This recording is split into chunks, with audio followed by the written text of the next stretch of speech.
guys, my name's Kia and this is my review and some tips and tricks from first impressions of the Heidi Swapp foiling machine, the Minc. And first of all, I'm going to show you the Minc and what I got in the pack and how much it was, and then I'm going to show you some tips that I've learned over the first few times of using it.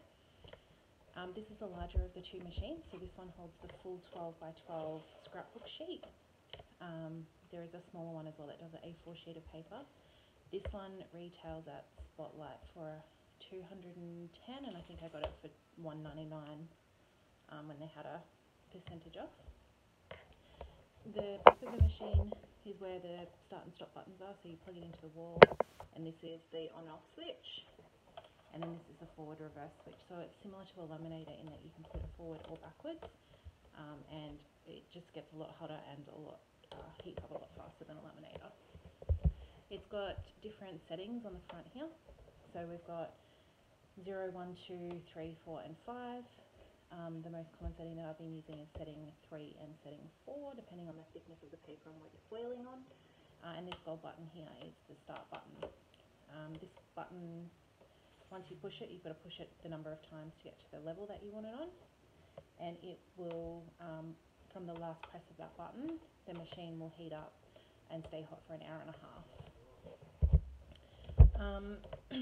One thing to note with the machine, it does heat up really quickly.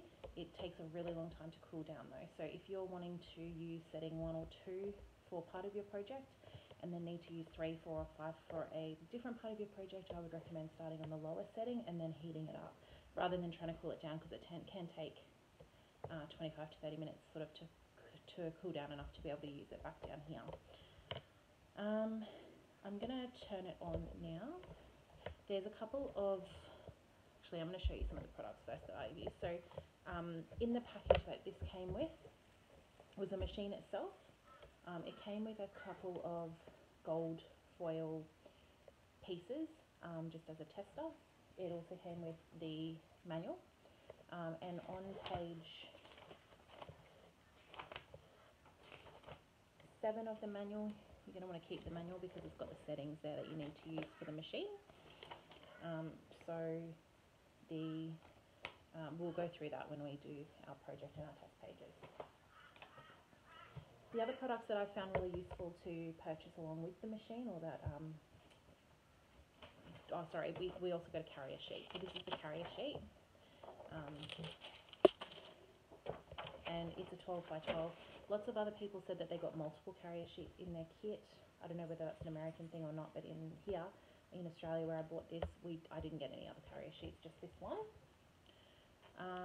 And yeah, some of the other products that you might find helpful to use with it. You don't actually need to buy anything else, but these were the things that I found useful with this. So I've got a heat mat here, and I just use that to place either underneath the machine or under my projects to sort of cool them down because it is heat resistant. Also your foils, you're going to want to purchase some foils. So I purchased a couple of different foils because I was very inexperienced with this and I wasn't sure what to get. So I tried this one out, which is the Go Pressin foil, heat activated foil. I have since read, it's by Couture Creations. I've since read that this doesn't work. I just thought because it was heat activated that it might, but it definitely doesn't work. So it was cheap. It was like $3.99, $4.99. I just wanted to test it out because this was the colour that I needed, and it didn't come in the Heidi Swapp brand. But this foil does not work with the Minc.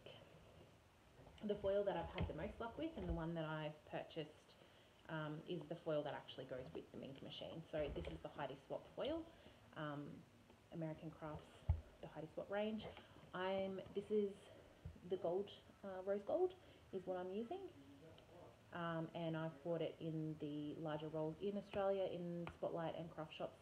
I haven't seen the smaller rolls, so I have ordered those online to come in a few different colours just so I can test them out. But this is the one that I purchased to do the project that I was doing, which was my wedding invitation. So this is the foil. It's about, it's 31.12 centimetres by 304.8. So that's 31 centimetres wide and 3 metres long, basically.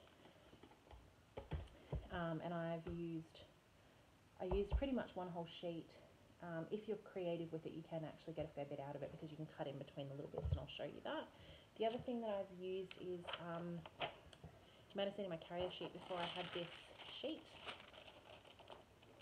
This is actually just a piece of baking paper, and I use that to protect the carrier sheet so that if any of the ink that's on my paper is not getting foiled, you cover that with the baking paper in the carrier sheet to make sure you don't get any ink on the carrier sheet that will then transfer onto your next project. I'm just using the Woolworths cheapy foil baking paper. It works perfectly, and this is the same sheet that I've had since I started using. So what I do is I just keep it in this file, the carrier sheet, and as it runs through the Minc every time, it sort of statics to the front cover. So when it's hot, it'll be static, and it won't cause you any issues with lining things up or anything like that. The other thing I found really helpful is this paintbrush. I purchased this from Lincraft. It's a 10 dagger by Sullivan's, and it's got an angled tip. You can see there, angled tip. This is really helpful for brushing off the excess foil, and because it's angled, you can apply a little bit of pressure in the right direction. So I found it really helpful. It's about $4.50, and I think it's worth it. The other thing that I think you're possibly going to need, or is helpful, is a rotary cutter. Again, Lincraft, about $8. It's got a cap on it here, it's a safety one. So the top just comes off like that, and the blade comes out.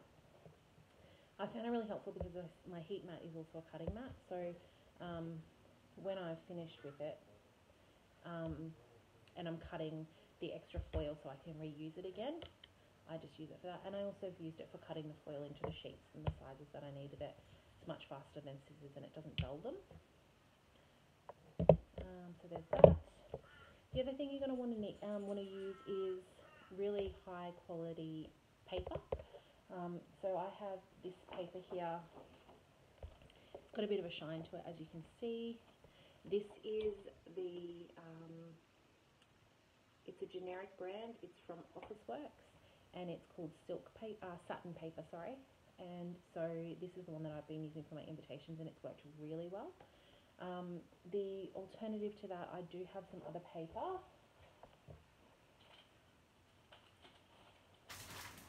which I've been using as well. This is also from Officeworks. It's Quill brand.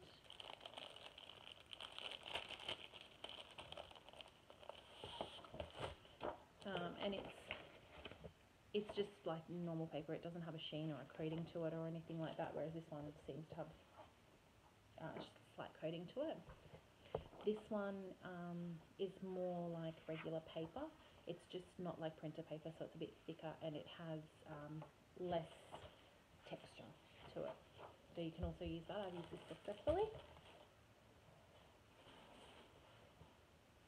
And the other thing you're going to need is paper that is either printed at Officeworks on a laser printer, or you're going to need a laser printer.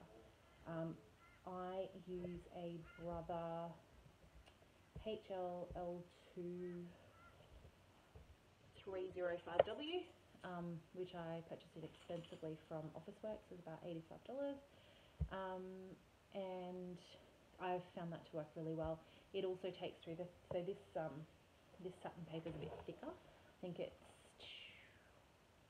200 GSM, and it goes through that laser printer, no issues. You can't use an inkjet printer, so it needs to have toner, because that's what the foil reacts to, is the toner in the ink. So yeah, that's what you're going to need. So I'm going to do a little bit of a demonstration and show you now. So on my satin paper here, I've printed some words, so Mickey and Minnie, Minnie and Mickey, and that's just on that regular satin paper that I've used. And I'm going to run that through my machine, and I'm just going to show you the difference. Let's see if we can use an offcut here.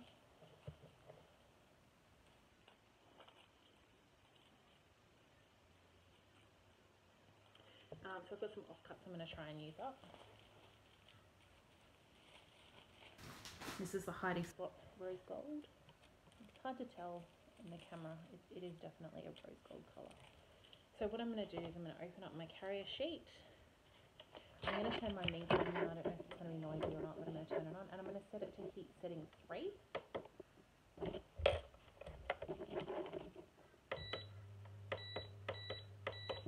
So it's on heat setting 3.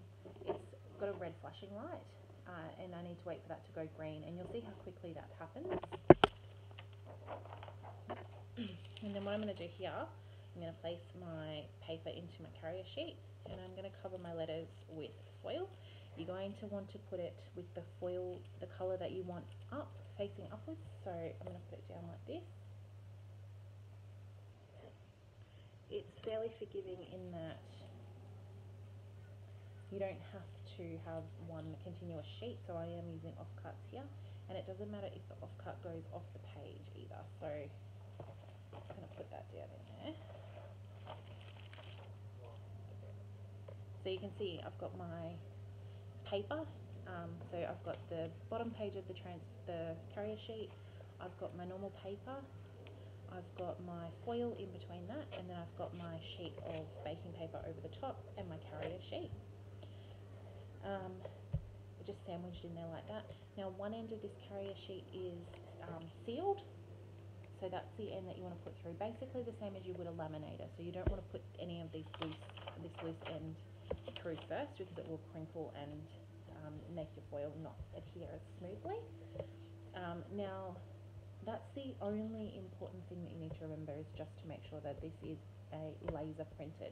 Now I printed mine earlier. I printed it a couple of days ago actually, with the intention of filming this video last Monday, and I didn't get to. There you go, green light already.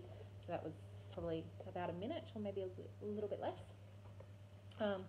So the ink doesn't have to be fresh, and you also don't have to print it at home. You can print it at Officeworks or wherever else you go to print your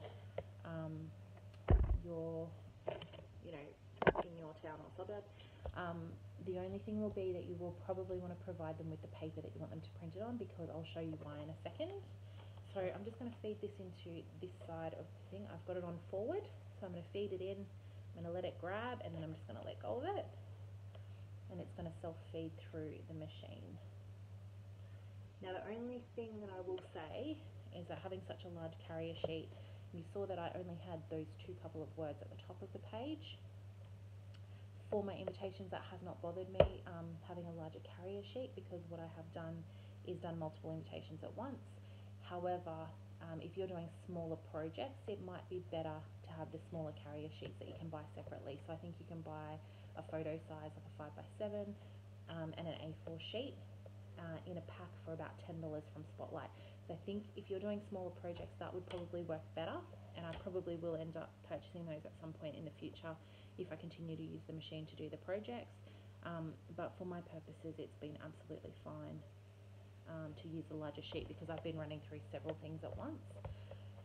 Now you can see it's still going, and we've got a little bit to wait, because once it gets inside the machine, it'll take a bit as well. It is just like a laminator, so it works the exact same way. It just gets a lot hotter. Some people have had a great success using just a standard heated laminator.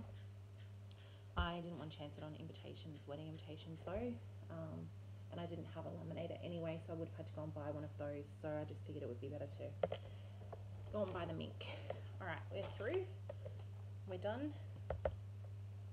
Now you can see, I can see, I don't know if you can see, but here, you can see that it's adhered, and over here as well, so I'm just going to let it cool down just a little bit. And then what I'm going to do is open up my foil, and you'll see the transfer, the baking paper sticking now, which is really good. What I like to do is use my paintbrush, and I just push down hard on the words on the page where their words were, to make sure that there's a good adherence. And I'm just going to lift this up now so that you can see, and also so that the reveal is much more spectacular. So this is what I'm doing here. Now I'm going to just peel this one off first so you can see. Okay. It's foiled beautifully. And we've got the negative here as well that you could also use if you wanted to on another project. And then this one we're going to pull off as well, and it's going to shiny and again foiled beautifully. So it's worked really well today. Now what I do then is I get my paintbrush again and I just run it over the words just to get rid of any little specks. And you can see here with this paper that I'm using, there's not a lot of fallout, so there's no specks of gold, or sorry, rose gold floating around on my page. It's all where I wanted it to be, and it's adhered really well. There's no black spots, it's just all gold.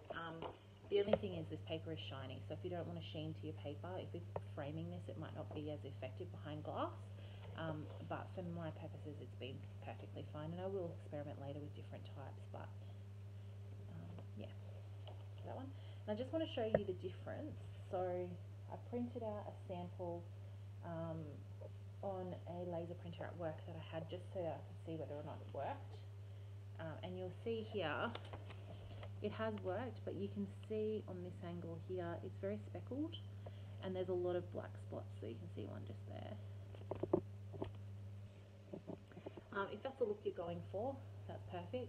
If it's not, then obviously probably don't go with that. This was done on regular printer paper, so that's why it's done that. So you can see when you come up close, well, actually I don't know if you can see, sorry, there you go, that's better. So you can see there that there's a lot of missing spots, there's a lot of gaps in the writing, whereas with this one here, there's no gaps, it's all rose gold. Okay. The other thing I just wanted to show you quickly was that you can make a mask as well for your project. So I'll show you how to do that. I'm doing some invitations, wedding invitations. This is the style of my wedding invitations. Okay. I've just used fake names, so I'm using Mickey and Minnie. In this invitation here, I'm going to show you, and I've got some foil printed.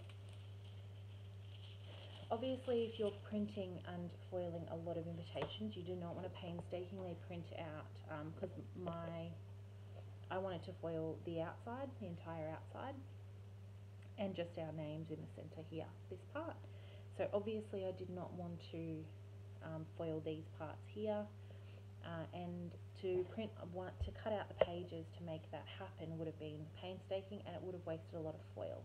So what I wanted to do was find a way that I could foil the whole thing and not foil the bits that I didn't want to foil. So I'll show you how I managed to do that.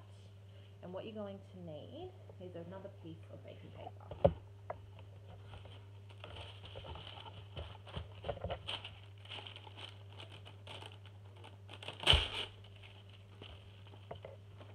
Okay, so this is the surplus piece on top of. It doesn't matter which side you use, I haven't found it to matter at all. And what I'm going to do now is I'm going to lay this down over my invitation, and we'll use this bottom one as an example of this. Okay, and what we want is we want it to foil everything except for these outside bits here. We don't want it to foil that. Okay, so what I'm going to do is I'm going to just draw.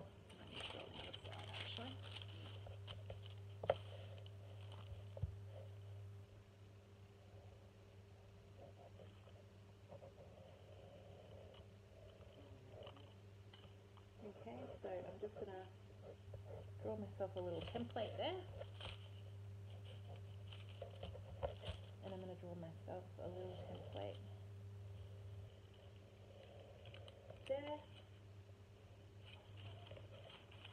and then I'm going to cut those out roughly with my rotary cutter.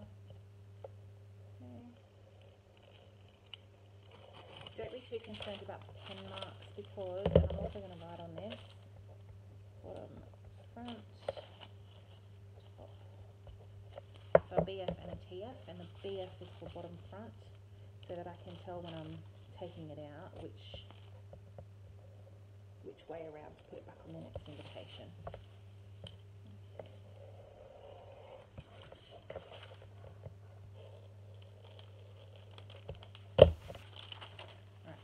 see here that I've cut myself out a template to use on here. Now for my purposes it actually worked for everything, so that was really helpful. It worked on every invitation, I mean. So you'll see I'm just protecting that with a mask. Now I will say I have not had any luck with using masking tape, paper tape, washi tape or post-it tape to hold these down, because what happens is the tape gets sticky when you put it through the heater. The tape then sticks to your invitation, and when you peel it off there's the sticky residue. I have not found a way around that yet, so that's why I use the additional sheet in here. Okay. I'm going to cut this off here.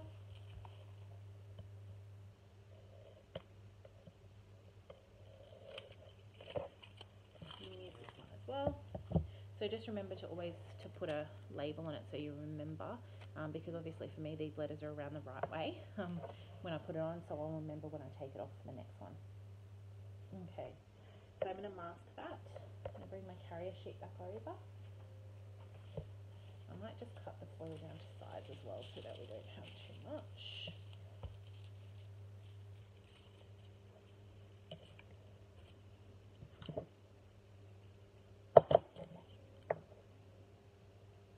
Okay, I'm going to cut my foil into across there. Makes it really easy with this rotary cutter, and it was, like I said, really inexpensive, $8, and it's not going to blunt my my scissors either, so I'm just going to keep this just for foil. Alright, so the next step, I'm going to get my carrier sheet and bring it over here. Actually, let's cut the invitation in half as well. Okay. I tell a lie, I'm not using it just for foil, but I'm only using it for these projects. Alright, so I'm going to cut this one off, that's going to be a spare. Here's my carrier sheet. I'm going to butt that back up against there like that and roll it out. I'm going to place my project in the machine, and it doesn't matter where on the page you put it, this is fine. Then I'm going to put on my masks. There's my first one, and there's my second one. Now the best thing about this is true that I have found is that if you make a mistake, you can run it through a second time with no issues.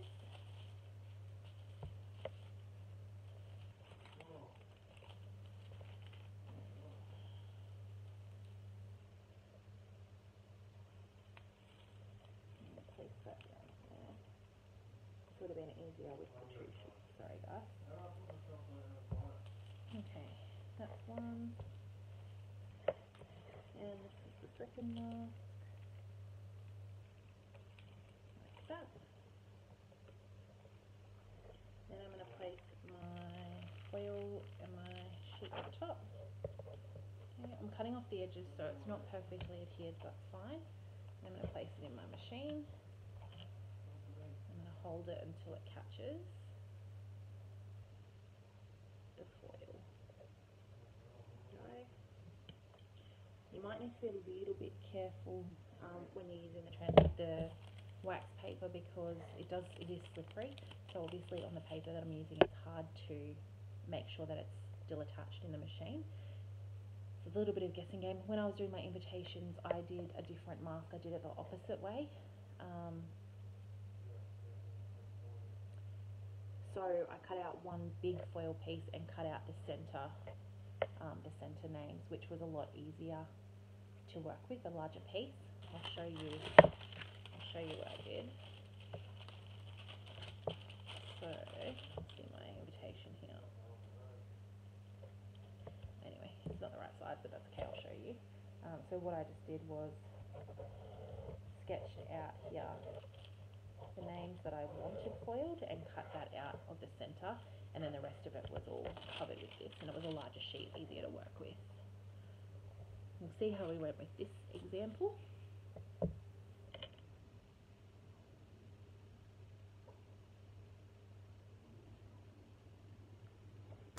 working in my dining room at the moment. Alright, here we go. Pull the sheets back.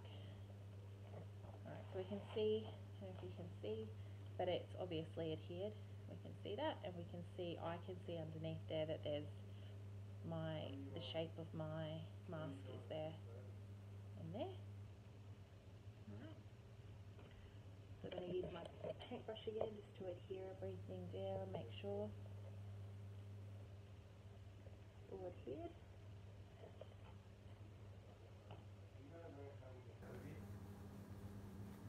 Okay. Then I'm going to lift from the corner and do the reveal.